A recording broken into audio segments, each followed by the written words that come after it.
আসসালামু আলাইকুম। আমি ডক্টর হাফিজা খাতুন, চেম্বার করছি বিডি হেলথ সেন্টার। আজকে আমি আপনাদের সাথে আলোচনা করব গর্ভাবস্থায় একজন মা কি কি খাবেন এবং কি কি খাবেন না, এবং পুরো গর্ভাবস্থায় একজন মা কি কি করবেন এবং কি কি করবেন না এই বিষয়ে বিস্তারিত আলোচনা করব।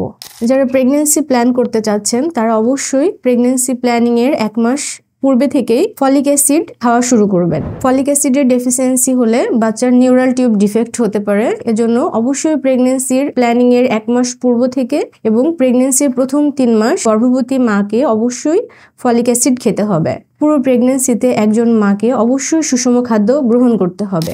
সুষম খাদ্য বলতে আমরা বুঝি সব ধরনের খাবার পরিমিত পরিমাণে গ্রহণ করা। সেটা অবশ্যই একজন মা পূর্বে যে পরিমাণে খেত তার তুলনায় অবশ্যই এখন তার ডাবল খেতে হবে। সুষম খাবারের মধ্যে ডিম, দুধ, মাছ, মাংস, শাকসবজি, ভিটামিন, মিনারেলস, বাদাম, খেজুর এই খাবারগুলো একজন মাকে গ্রহণ করতে হবে। এছাড়াও গর্ভবতী মাকে অবশ্যই পরিপূর্ণ বিশ্রাম গ্রহণ করতে হবে। পরিপূর্ণ বিশ্রাম বলতে আমরা বুঝি অবশ্যই দিনে 2 ঘন্টা এবং রাত্রে 6 থেকে 8 ঘন্টা ঘুমাতে হবে। গর্ভাবস্থার প্রথম 3 মাস এবং শেষের 3 মাস দূরের যাত্রা পরিহার করতে হবে।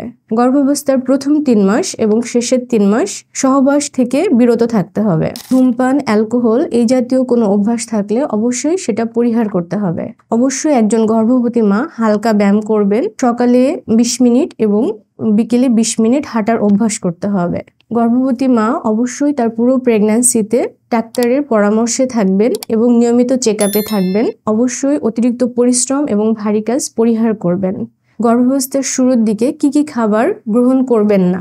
গাজর, পেঁপে, আনারস এই 3টা খাবার অবশ্যই গর্ভাবস্থার প্রথম 3 মাস এবং শেষের 3 মাস খাওয়া থেকে বিরত থাকবেন। সবাই ভালো থাকবেন, সুস্থ থাকবেন। আল্লাহ হাফেজ।